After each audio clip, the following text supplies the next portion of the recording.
Welcome to Personal Protective Equipment and Environmental Services, keeping EVS team members, patients, and caregivers safe. You will learn about the basic principles of personal protective equipment and how it plays an important part in protecting hospital staff, including environmental services team members, patients, and family. Your work of cleaning and disinfecting rooms and items is very important for the safety of patients, visitors, and staff.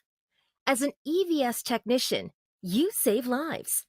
Sometimes, while performing this work, you will come into contact with blood and body fluids, microorganisms, germs, or other potentially dangerous substances or objects, such as sharp objects. You need to protect yourself from these dangers so you can continue to protect patients from infections. Sharp objects that may have been left by clinical staff can be found in the garbage, left in a container, or may be found on the floor. Germs, also known as microorganisms or pathogens, can be found on all surfaces. And chemicals can cause injury to your eyes or irritate the skin if splashed while cleaning. Because of these risks, it is very important to create the safest environment possible for you and those around you. A big part of these safety measures involves wearing the right safety equipment. Most people refer to personal protective equipment as PPE. When you hear PPE, think of special clothing and equipment to wear while you are working, so you are protected against germs or chemicals that can hurt you or make you sick. PPE also helps to stop germs from moving around and spreading infection. The Occupational Health and Safety Administration, OSHA, says that personal protective equipment, or PPE, may include gowns, masks, gloves, safety glasses, and any other protective gear to protect you from germs and chemicals. You will use different types of PPE depending on the job you are doing, and if there are isolation precautions in place for the patient in the room you are cleaning. Wear PPE anytime you clean up blood and bodily fluids, and when you clean a surface or handle linen contaminated with blood or body fluids. You must do this even when the patient in the room you are cleaning is not in isolation. This is called following standard precautions. Consider what Henry says about PPE and safety on the job. Henry has worked as an environmental services technician for the past 12 years. He has worked all throughout the hospital, in many different settings. While training a new staff member, Henry was asked how he could work so long in a place with so many exposure risks. Henry explained to the new staff member that he keeps not only himself, but his coworkers, the patients, and his family safe by getting his flu shot every year, performing hand hygiene, and wearing his PPE correctly, regardless of what others may do. Henry also explained that he tries to remind others, regardless of their role, working as a team keeps everyone safe.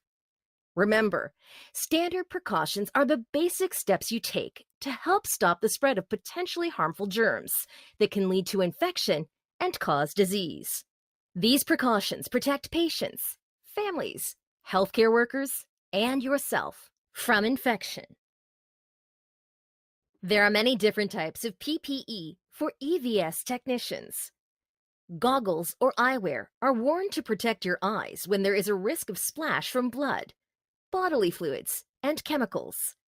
They are also required when listed on the Chemical Safety Data Sheet, or SDS. An SDS is provided by the chemical manufacturer. If the SDS is not readily available to you, be sure to ask to see it, especially if you have doubts or concerns about the chemical. Masks protect our nose, mouth, and airways. They are worn by staff when exposed to isolation patients or when working with potentially infectious waste. Goggles and masks are a smart choice when you think there may be the potential for splashes to your eyes and mouth when cleaning up spills of blood and bodily fluids or working with chemicals. Look for the isolation signs posted at the patient's entry point. These will tell you which PPE is required. If the sign is missing and/or PPE is not available and you suspect it is an isolation room, ask your supervisor or the charge nurse if you have any questions. Always ask questions to be sure. Protect yourself. Gloves are used to protect your hands. There are a few different types of gloves we use. These will be covered later in this program. The masks pictured here are called respirators, or sometimes they are called N95. Surgical or regular face masks have a looser fit and don't require special fit testing. They offer some protection from possible splashes or droplets from someone who has flu or is sneezing. Regular masks do not protect you from some types of infection that are spread through the air, such as tuberculosis, TB, or measles. Regular face masks are not considered respiratory protection devices. Let's learn about respirators. Respirators are worn over the mouth and nose to protect you from harmful pathogens in the air. Special filters in respirators catch these microscopic organisms and filter the air, so pathogens are not inhaled. A respirator is always put on or donned before entering the room of a patient on airborne isolation precautions, perhaps because they have TB or the measles. A sign on the side of the door to a patient's room will tell you if you need to wear a regular mask or a respirator. If you are not sure, ask your supervisor or ask the nurse responsible for the care of the patient.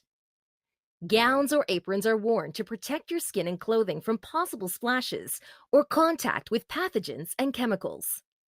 Remember that sometimes you can feel quite warm when wearing gowns or aprons, but they are there to protect you.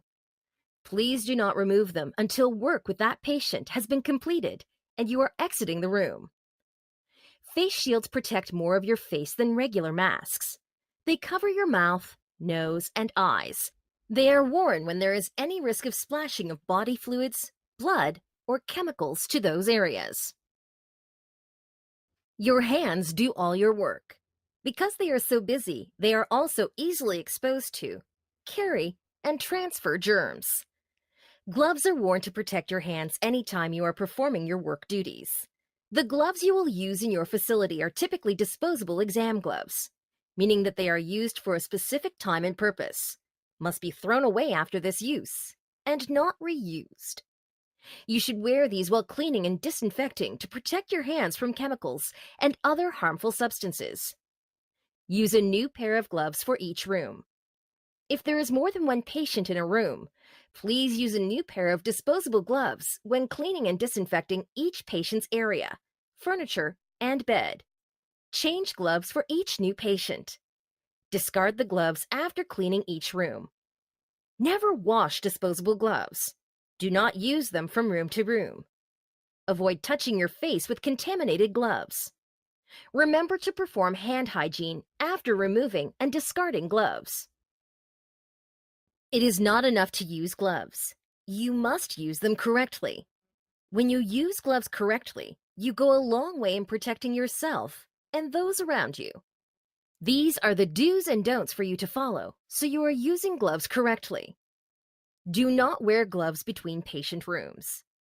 Do not use gloves in the hallways, elevators, or public areas unless they are being used to clean, disinfect, or you need to clean up a spill that is in the hallway outside patient rooms. Change your gloves when moving from a dirty to a clean task. For example, after cleaning and disinfecting the room, you change your gloves before making the bed and restocking the room. The gloves you use at work come in all shapes and sizes. Choosing the right glove for the right task is important. For example, rubber-like, latex or non-latex gloves are used when cleaning and disinfecting, gathering garbage or soiled linen, or when coming into contact with certain chemicals or infectious waste. There are other types of gloves, such as those made to protect you from sharp things, like a scalpel blade. Many laundry workers also wear these when sorting soiled linen. Mesh gloves are often used by food and nutrition services staff to protect hands from knives. Ask your supervisor if you should use a utility glove when handling trash or for other heavy-duty tasks. Please remember that if you are allergic to latex, do not use latex gloves. Talk to your supervisor about what type of glove to use. It is important to be sure to change gloves when they get ripped or torn. The smallest hole or tear can potentially transfer harmful pathogens. Clean hands can stop infections. Hand hygiene should be performed before beginning tasks in the area you are working, before and after contact with the patient or the patient environment, whenever your hands are visibly soiled, between patients' rooms while cleaning the patient environment, after using the bathroom, and before leaving work for breaks, meals, or at the end of the shift. Perform hand hygiene anytime you feel the additional need to. Gloves are not a substitute for hand hygiene. Hand hygiene, which consists of washing hands with soap and water or using alcohol-based hand sanitizer, needs to be performed when entering or exiting a patient room and after glove use. While gloves do not protect you, gloved hands create a warm, moist environment perfect for germs to grow. There are two ways to perform hand hygiene. When cleaning hands with an alcohol-based hand rub, apply product to the palm of one hand and rub hands together, covering all surfaces of hands and fingers until hands are dry. Remember, if you see that your hands are dirty, you need to use soap and water, not alcohol-based hand rub. When washing hands with soap and water, wet hands first with water. Apply the amount of soap recommended by the manufacturer and rub hands together for at least 15 seconds, covering all surfaces of the hands, thumbs, and fingers. Rinse hands with water. Dry thoroughly with a disposable towel and use the towel to turn off the faucet. Gloves protect your hands, but you need PPE to protect your skin and clothing and to prevent germs or microorganisms from moving around. You will wear gowns or aprons to protect your skin and clothing when mixing or pouring chemicals. As with using gloves, you will use gowns or aprons for certain isolation rooms. Follow the instructions on signs posted near the door of the patient room. Some special rooms, such as pharmacy clean rooms and radiation therapy rooms, also require special gowns. These are special rooms that should not be entered without specific training. Contact your supervisor for any questions. Most gowns or aprons are disposable. Use them once and then discard them. Some hospitals may use reusable gowns. Check with your facility or supervisor for proper disposal of gowns and aprons. As seen earlier, there are several types of masks to use for a variety of purposes. Surgical masks are used in surgery, or when entering room of a patient in droplet isolation because patient has flu. The mouth and nose are covered when wearing the mask, and they need to be discarded when leaving the room. The N95 respirator is used before you go into a room of a patient in airborne isolation precaution. These have a tighter fit as a seal is required. Never throw away a respirator. Check with your supervisor or facility about how to dispose of a respirator properly. If your facility requires you to wear a respirator, you must be test fitted every year to make sure the respirator fits tightly to your face. It is important to test every year because any changes, such as losing or gaining weight, can affect the way the mask fits. The required annual fit testing is usually performed by an employee health representative or by a leader in the EVS department. It is also important to check the fit every time you put the respirator on. This is called a fit check. The person who does the fit testing for you will also tell you how to use the respirator and do the fit check. The fit check should be performed before entering the room where you need to wear the respirator. In certain situations, a powered air purifying respirator, commonly known as a PAP-R, may be used in order to provide the right protection. Check with your supervisor or facility if you need a PAP-R. Goggles and face shields are worn to protect eyes from chemicals, body fluids, or other harmful substances. Goggles totally cover the eye area, including top, bottom, and sides. If you wear glasses, do not depend on your glasses alone. Wear the goggles over your glasses. This protection is important when the EVS technician is diluting or dispensing chemical disinfectants. You should know what happened to Alicia, a staff nurse working with a dialysis patient who had hepatitis.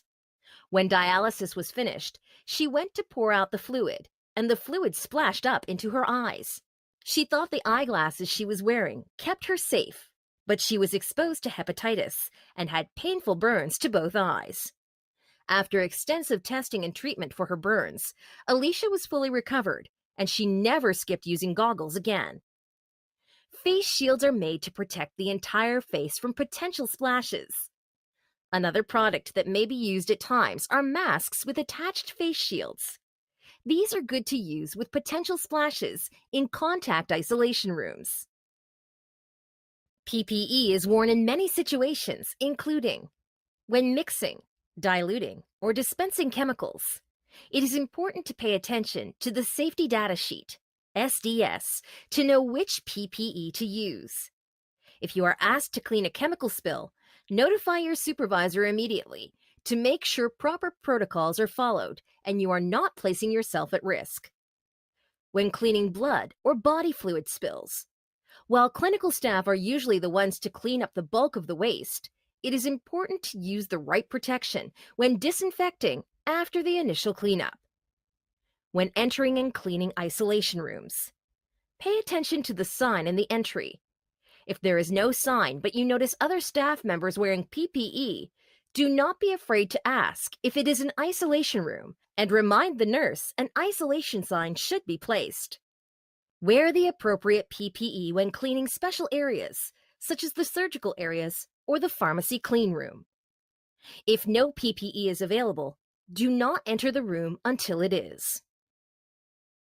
You will most likely wear gloves, but sometimes, depending on the circumstances or the isolation precautions, you may require also a gown, mask, or respirator. You need to know how to take off or doff correctly the PPE to protect yourself from bodily fluids or contamination that may be present on the PPE. Contact with the outside of the gloves and your skin should always be avoided. Remember, the outside of the PPE can come into contact with harmful germs or chemicals. You need to be trained on how to put on, don, and take off, doff, each piece in the proper order. Don't be afraid to practice with your trainer or educator. You may not have to wear every piece of the PPE provided before entering a room. For standard precautions, typically only gloves or a mask is required. If you need to don all of the PPE, you must don each item in the correct order. To put on PPE, perform hand hygiene first. Then, put the gown on. Tie the gown if ties are present. Next, put on the mask or respirator. Make sure you fit check the respirator. Then, put on your gloves, making sure each glove covers the cuff of the gown. Alcohol-based hand rubs and gels or soap and water are acceptable for hand hygiene before PPE is worn. To remove the PPE, also called doffing, do so slowly and carefully inside the room before leaving it. Remove gloves first because they are most contaminated. Carefully peel the gloves off one at a time and discard in the infectious waste can. Reach up at the neck and untie the gown. Pull the gown by the ties off the shoulders and grab the inside of the gown and pull it off, rolling inside out into a ball. Being careful not to touch your clothes with the outside of the gown. Discard into the infectious waste can. Next, remove the mask by only touching the elastic bands and discard. Respirators are removed, doffed, after exiting. Perform hand hygiene and leave the room. Note: check with your supervisor about how you should clean your hands after leaving a room where a patient is in isolation for Clostridium difficile. PPE is important to wear when you need it. It is just as important to take it off correctly when you do not need it. PPE is worn in any environment where protection from exposures is needed. Anytime you are cleaning and disinfecting, come into contact with chemicals or other potential harmful items, or being exposed to patients on special precautions, or you are in special areas. It is not supposed to be worn when walking in the halls, or pushing carts, or riding in the elevator. PPE works only if it is used consistently and correctly. Taking shortcuts or being careless may place you in danger. Gloves will not protect you from sharps injuries. If you find a sharps device, let the clinic staff know and have them dispose of it safely. Make sure you contact your supervisor and let them know so a report can be completed. Eye protection can protect you from splash injuries to the eyes if worn correctly. Respirators help you by preventing you from breathing in some harmful germs.